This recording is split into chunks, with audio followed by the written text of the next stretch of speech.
From the time I was a child, I felt something in the night sky calling to me. While other kids waited for cartoons or the next football game, I waited for the sun to disappear. I would climb to the flat roof of our house, a notebook in one hand and a flashlight in the other, and lie there for hours tracing constellations that no one else could see. I didn't copy them from books. They came to me whole, strange shapes connected by invisible lines. Sometimes I would wake in the middle of the night, run to the window, and start sketching before the memory of those patterns slipped away. Back then, I thought it was imagination, the kind of obsession that fades when you grow older. But it never faded. The drawings piled up, and when I looked at them years later, I realized they were not random. The angles between the stars, the spacing, even the direction of rotation, all of it followed astronomical logic. It was as if the memory of an ancient sky was printed somewhere inside me. That sense of recognition never left. It guided every decision I made: what to study, where to travel, which questions to ask. I became an archaeoastronomer, the strange intersection between archaeology and astronomy, because I wanted to know why our ancestors built temples that seemed to imitate the heavens. I spent years buried in libraries and desert camps, living among the bones of civilizations that had long forgotten their own names. I learned to read star charts drawn on clay, to measure shadow angles on stones that hadn't seen the sun for millennia. Most of what I found was routine, data that fit neatly inside academic papers. Until one evening, deep in the archives of a Mesopotamian institute, I unfolded a fragile parchment that changed everything. It was a map, at first glance a simple network of trade routes. But when I traced the coordinates into my software, something impossible appeared. The shrines and temples formed a pattern identical to a constellation, but it was flipped, mirrored as if the earth itself were reflecting the sky. I checked and rechecked my inputs, thinking it was coincidence. Then I rewound the celestial simulation 12,000 years into the past. The pattern locked perfectly into place. I remember sitting there staring at the screen while the hum of the old computer filled the silence. The realization was electric. Those ancient builders hadn't been guessing. They had known the sky with a precision that shouldn't have been possible for a Neolithic culture. That discovery became my compass. I followed the pattern across continents, through old excavation reports, aerial surveys, forgotten notes in museum drawers. The alignments pointed toward a single destination, the Anatolian Plateau, to a site older than writing itself, Göbekli Tepe, the place archaeologists call the world's first temple. When I arrived, the air tasted of dust and stone. Massive T-shaped pillars rose from the ground like buried memories. Each was carved with animals, foxes, cranes, serpents, figures frozen in silent motion. Tourists came and went, snapping pictures, but I stayed until sunset. That was when I noticed the grooves. They ran across the ground in concentric circles, shallow channels cut into the limestone. At dawn the next morning, I watched sunlight slide through the gaps between the pillars and pour into those grooves. The light crawled slowly toward a central slab and formed a perfect spiral of gold across the surface. I froze. The spiral wasn't decoration, it was geometry, precision. And I had seen it before, in Mayan temples carved with the image of a winged being descending from the clouds, in the coiled serpents of the Egyptian Book of the Dead, even in the double helix of human DNA. The same curve repeating across epochs and continents, as if branded into the collective memory of mankind. That night, in my tent, I layered the site's coordinates over a digital star map. The spiral of ruins mirrored the Orion constellation, except reversed. Orion's belt pointing not toward Sirius, but directly back toward Earth. I stared until my eyes ached, unable to breathe. The ancients weren't just looking at the stars, they were speaking to them. The next question was unavoidable. Who or what answered? I started cross-referencing myths. Every civilization seemed to remember visitors who descended from the sky and taught humanity how to build, how to plant, how to measure the heavens. The Sumerians called them the Anuna, the ones who came down. In Egypt, they were the Neteru, divine engineers. Among the early tribes of the Andes, they were luminous beings who promised to return when the sky grew close again. Different tongues, same story. One late night I plotted every temple, every shrine aligned to sky gods. When the map completed its pattern, all the lines converged on a small, faint star catalogued today as HD 157322, hidden in the arm of Sagittarius. 12,000 years ago, it would have shone brighter, visible to the naked eye. In the oldest Babylonian texts, that star carried a forgotten name, Akura, the dwelling of the distant ones. I couldn't sleep after that. I kept thinking about those grooves catching sunlight, about the spiral burned into my retinas. If this star had been their focus, then Göbekli Tepe wasn't a temple of worship. It was a marker, an instrument designed to remember a point in space and time. At dawn, I climbed the ridge above the site. The horizon flamed orange, the air cold and thin. For a moment, the world felt suspended between two breaths. In that silence, I knew I wasn't just studying ruins. I was following instructions left in stone. Instructions from a time when gods still walked the earth, or when humans first learned to look up and realize the gods were not above us, but among the stars. Back at the Institute, the excitement refused to leave me. It followed me through airports, into hotel rooms, into the sleepless hum of the lab. I needed to understand whether what I'd seen was coincidence or the fingerprint of intelligence stretching across millennia. I began by converting the ancient world into data points. Each temple, each ruin, each mound or stone circle became a coordinate, a fragment of geometry. When I fed everything into my mapping software, it was like watching constellations bloom across the continents. They weren't scattered randomly. They followed curves, spirals, arcs, anchored to specific celestial markers.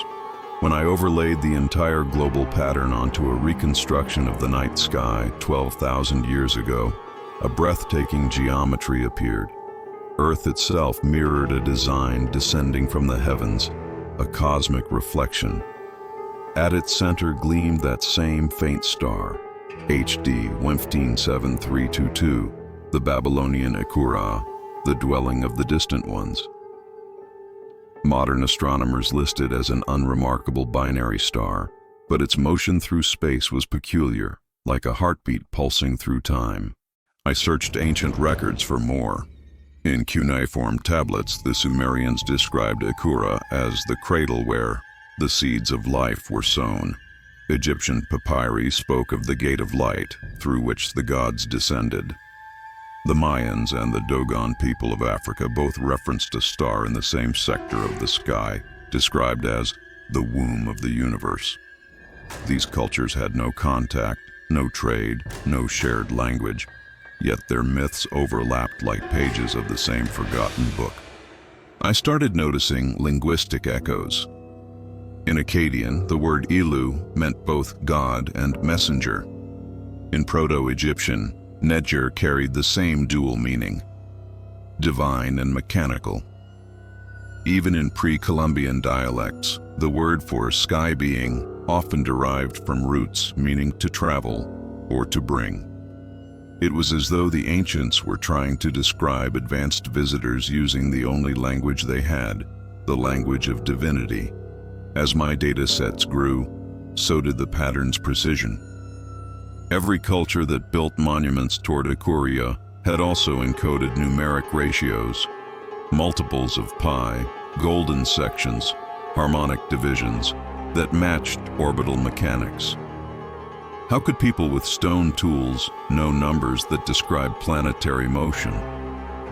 I tried to dismiss it as coincidence, but the statistics refused to obey doubt. There was structure here, deliberate and global. Then came the discovery that cemented everything. Hidden in a collection of rarely displayed artifacts in Cairo, a sandstone tablet depicted priests opening what they called the door of heaven. At first glance, it was symbolic art, but around the spiral portal were 12 points. I digitized the tablet, input the coordinates of those 12 marks, and compared them to star charts. They formed a spiral trajectory from Ekura to Earth. That wasn't symbolism. It was navigation. For days I barely ate. I rechecked every calculation, but the data didn't change. Someone, in an age before recorded history, had mapped a journey from a star system light years away to our own planet and encoded it in stone. I began to think of these places as waypoints. Göbekli Tepe was one, the Egyptian gates another, the Nazca lines in Peru, the circular sanctuaries in Britain, all of them connected, like beacons set to activate when the right observer appeared. Still, the question haunted me. Why? If these were messages, what were they trying to say? One night, as I cross-referenced mythological timelines, I noticed a strange repetition. Every 12,000 years, human civilizations described a great reset, a flood, a fire, a return of the sky gods. And here we were, living precisely at the end of another 12,000-year cycle. Was it prophecy, or a clock counting down to reunion? I studied the precession of the equinoxes, the slow wobble of Earth's axis. The cycle matched the mythic timeline almost exactly. Every time the planet aligned with the galactic plane, the so-called spiral of fire, the stories spoke of a door opening, of the gods returning through a luminous corridor in the heavens. If the ancients had encoded knowledge of that alignment, they weren't predicting apocalypse. They were marking the time of contact. In the following weeks, I assembled a small network of researchers who could be trusted not to leak or ridicule the work. A linguist in Lisbon, a physicist in Zurich, an archaeologist in Cusco. We exchanged data in encrypted files and late-night calls. Each confirmed elements of the same global resonance, structures tuned to frequencies of Earth's magnetic field, architectural layouts echoing star configurations. It was as if every ancient builder had been working from a single blueprint handed down across generations, a cosmic Rosetta Stone. The breakthrough came when the linguist found a Sumerian phrase etched into a broken tablet. "When the cradle stirs, the children shall remember." I printed the phrase and pinned it above my desk. The cradle. The word echoed through every culture. The cradle of creation, the cradle of the gods. Could Ekura, that distant star, be what they meant? The realization hit me like a tidal wave. What if the cradle wasn't metaphorical at all? What if it was a location, a real place, one that once sent its children to Earth? I knew what I had to do next. To prove the theory, I needed physical evidence, something tangible, something more than alignment or myth. I had to find one of those beacons, intact and untouched, before bureaucracy or greed buried it again under centuries of dust. And so, when the message from a colleague in Egypt arrived, a diver's discovery near the southern Nile, I packed my equipment without hesitation. The search for the cradle was about to leave the sky and enter the waters of the earth. The message from Egypt arrived at midnight. It was brief, almost cautious. Submerged ruins near Lake Nasser. Metallic object. Symbols familiar to you. I barely slept. By sunrise, I was on a plane. When I arrived, the heat struck like a wall, but as if reality itself were melting. Our small convoy of trucks bounced along the sand until the land gave way to the lake, an expanse of still water swallowing what once were ancient valleys.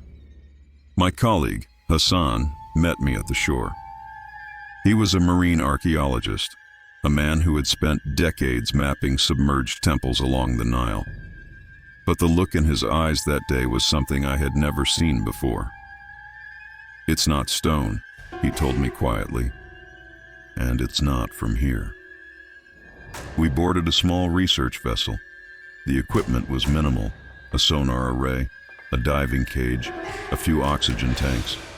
Hassan showed me the sonar readout, a smooth oval shape about 20 meters long, resting 30 meters below the surface, surrounded by collapsed pillars. The shape had no sharp edges, no erosion, as if it had resisted time itself. When I dived, the world turned blue and silent. The descent felt endless. Silt floated in the water like dust in sunlight. And then, out of the murk, it appeared, a dark, gleaming curve rising from the sand. The object was half buried, seamless, and unnaturally smooth. My flashlight traced its surface. That was when I saw it. The spiral. Faintly engraved into the metal, it glowed under the beam like a scar of light. I reached out and touched it. Instantly, a vibration pulsed through my glove, faint but rhythmic, as if something inside were alive. The sound wasn't mechanical, it was harmonic, like the hum of a tuning fork. My heart pounded. I recorded the audio through my dive recorder. As I moved my hand away, the vibration ceased. The water around me stilled, heavy and listening. Back on the surface, we examined the recording. When the data was converted to frequencies, the pattern was unmistakable. 3.1115926535589. The digits of pi, repeated in sequence. No random natural formation could produce that precision. We had found a message. The object, the artifact as we began calling it, was retrieved carefully over several days. Its surface resisted cutting tools. The outer shell measured only a few centimeters thick, but its density exceeded that of titanium. There were no seams, no openings. It was as if it had been grown, not manufactured. In the lab, we placed it in a controlled chamber and exposed it to different wavelengths of light. Under ultraviolet illumination, intricate geometric lines appeared across its surface. Spirals within spirals, fractal patterns expanding infinitely inward. Hassan leaned in close and whispered, "It's like looking at the architecture of the universe." The recordings we captured underwater continued to baffle us. The pattern wasn't just pi, it carried modulation, a rhythm of acceleration and rest, like breathing. I fed the data into an AI spectrogram. The result displayed harmonic clusters, repeating every 12 cycles. That number again, 12. The same number of dots surrounding the spiral on the Egyptian tablet. The same number that recurred in Sumerian myths, in zodiac divisions, in the geometry of Göbekli Tepe. 12 seemed to mark something universal, a clock of cosmic proportion.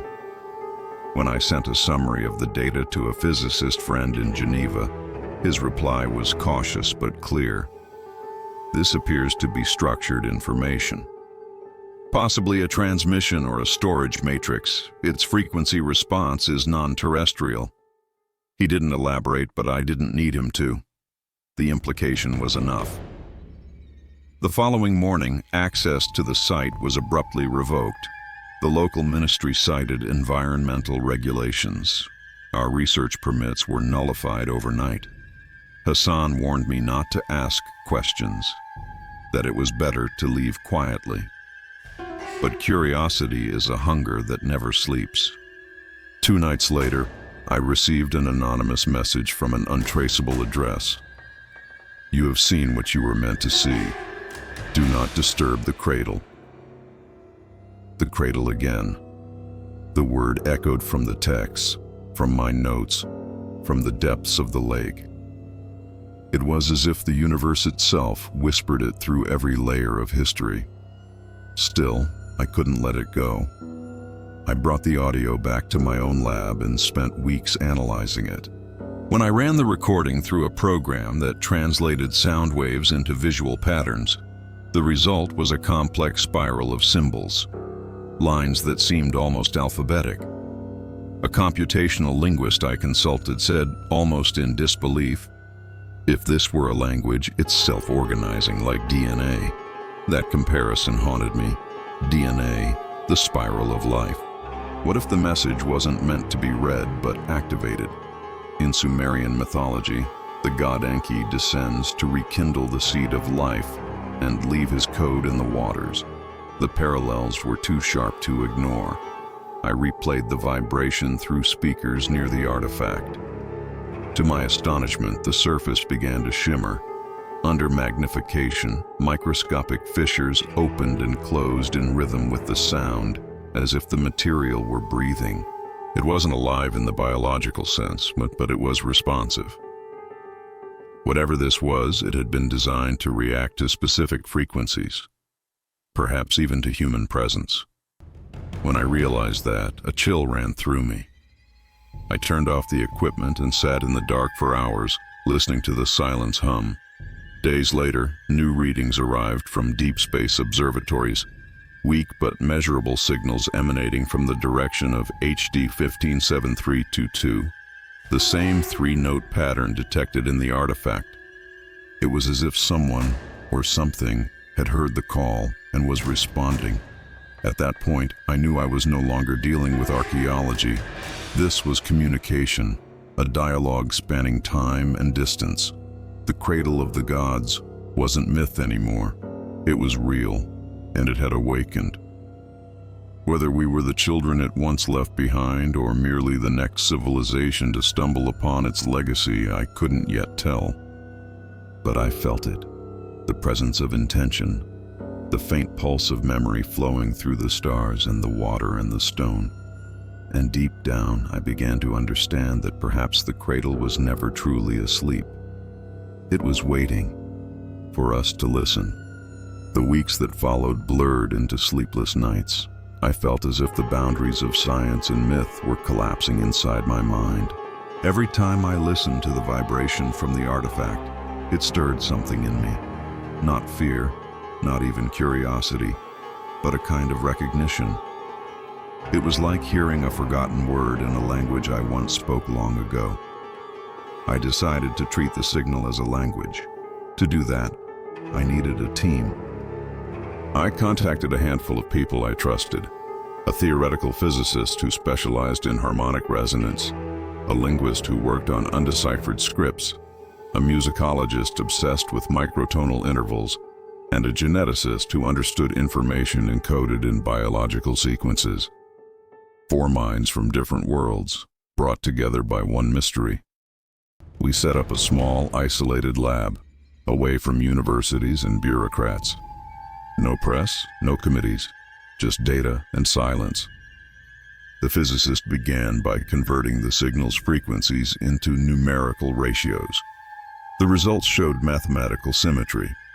It wasn't random noise, it was structured, following laws of proportion identical to those found in orbital mechanics and DNA replication.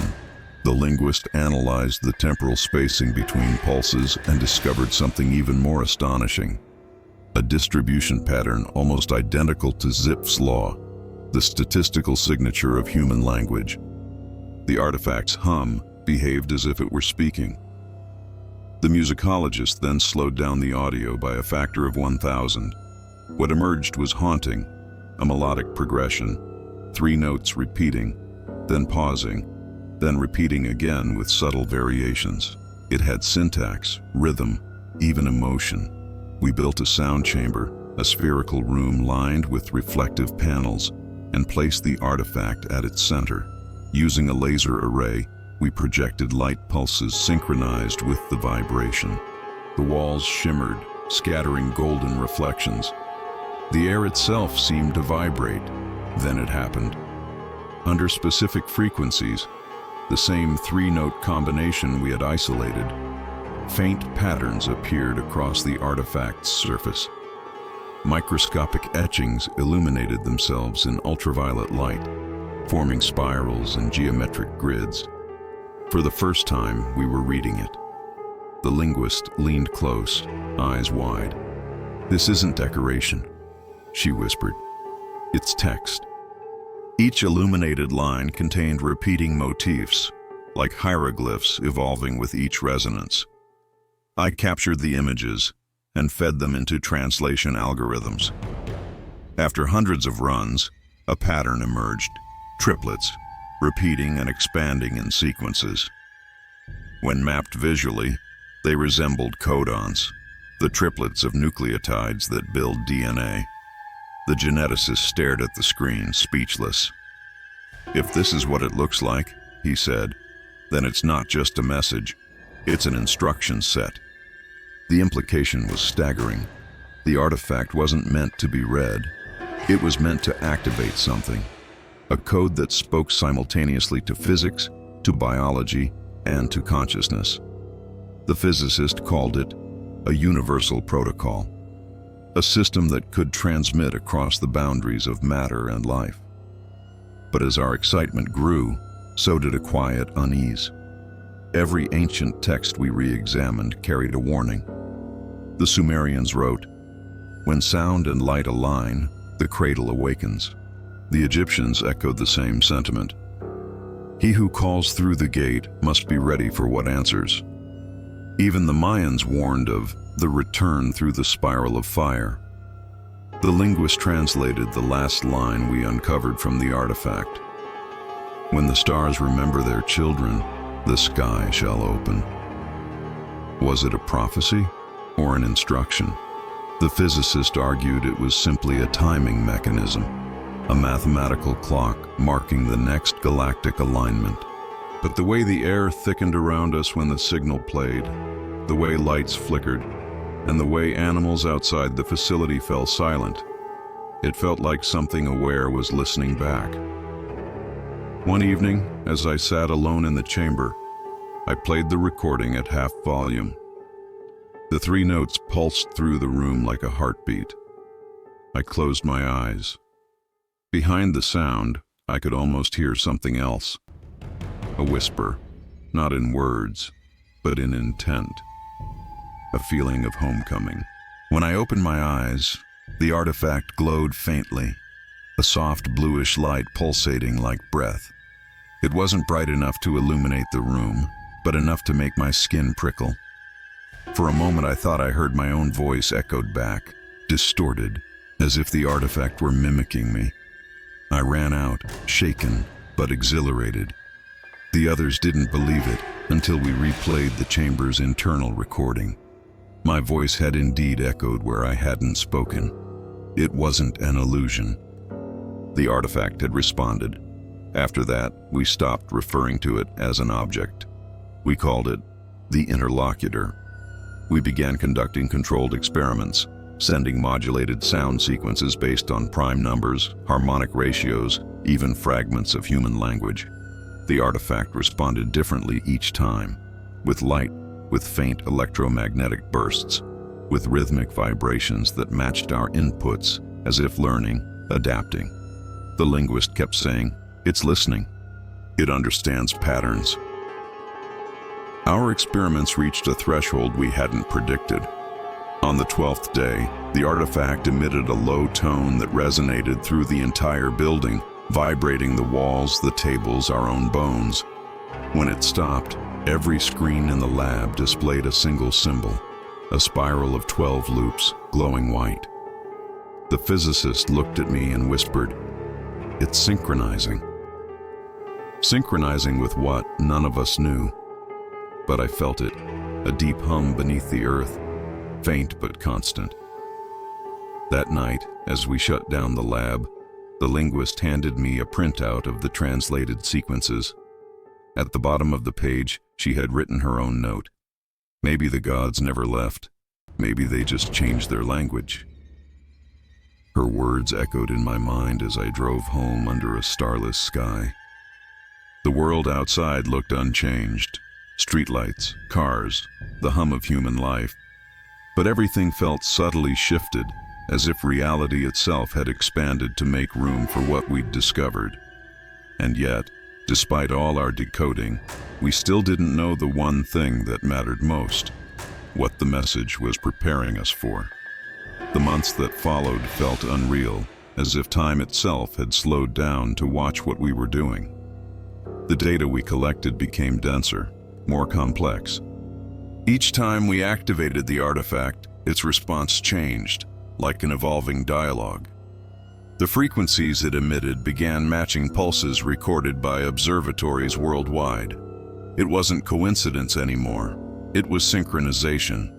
News reports mentioned intermittent cosmic interference coming from the direction of Sagittarius. The official explanation was solar radiation, but we knew better. The signal carried structure.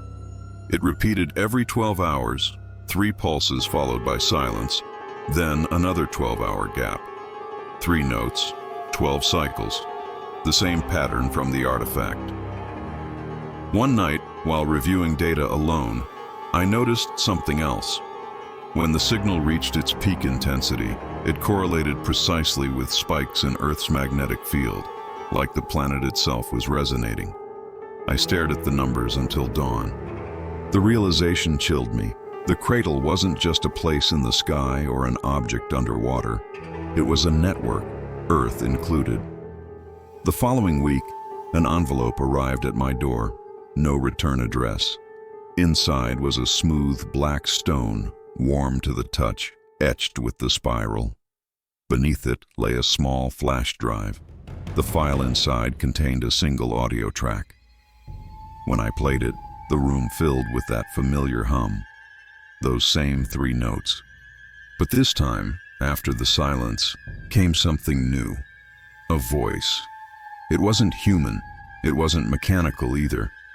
It sounded like thousands of tones woven together, forming syllables that vibrated in the bones more than in the ears. I slowed the recording to 1/10 speed and filtered out the harmonics. Beneath the noise, a sentence emerged, translated by the AI as, "The Cradle awakens." For a long time, I just sat there, staring at the screen. The phrase was the same that had appeared on the lab monitors weeks earlier, the same that echoed in the myths of Sumer and Egypt. I couldn't tell if I was terrified or honored.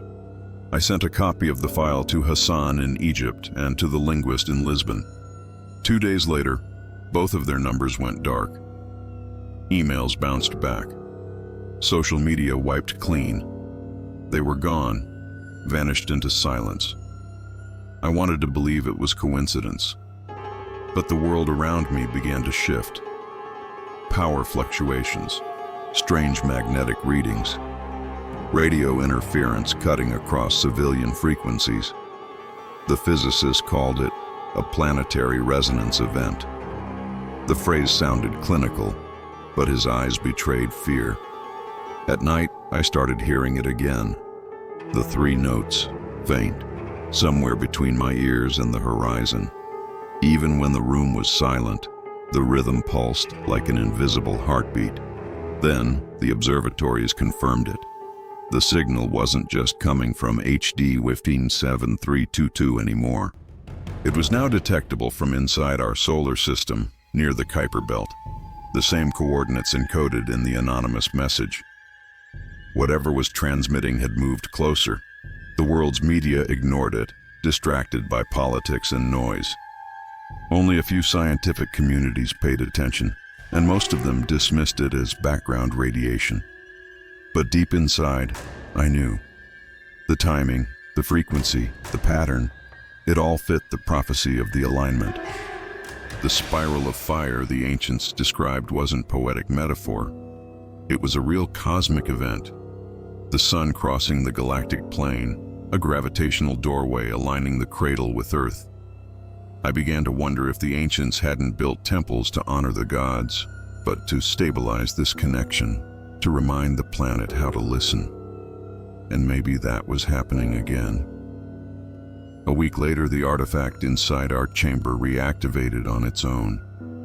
We hadn't powered it for days. The lights dimmed, instruments flickered, and a low hum filled the air. The spiral patterns across its surface began to rotate, glowing brighter with each cycle. I watched, transfixed. It wasn't chaos. It was order, building upon itself like an equation unfolding in real time. On the monitors, the waveform condensed into a new form, a repeating message encoded in sound and light. The linguist's last translation algorithms, still running on the lab's mainframe, processed the data automatically. The screen printed a single phrase, "Children of the Cradle, the gate is open." The physicist whispered, "It's a transmission." The artifact's glow intensified until the entire room vibrated. The hum grew deeper, denser. The computers shut down one by one, overloaded by the electromagnetic field. For a few seconds, the air turned thick and luminous, as if every molecule had been charged with meaning. Then, silence. When the light faded, the artifact was cold again, but something fundamental had changed. Outside, the night sky pulsed faintly, like distant lightning without clouds. People across the globe reported seeing the same thing, a spiral of light unfolding above the horizon, visible for just a few seconds before vanishing. Governments blamed satellites, auroras, military exercises. But those of us who had been listening knew the truth. It wasn't an ending. It was an awakening. The Cradle had spoken, and we had answered. Since that night, nothing feels the same. My instruments continue to pick up subtle resonances buried in the noise of space, low-frequency waves that seem to carry mathematical signatures. No one else pays attention, but I know they're still out there. Sometimes, in the quiet hours before dawn, I return to the rooftop where I once drew my constellations as a child.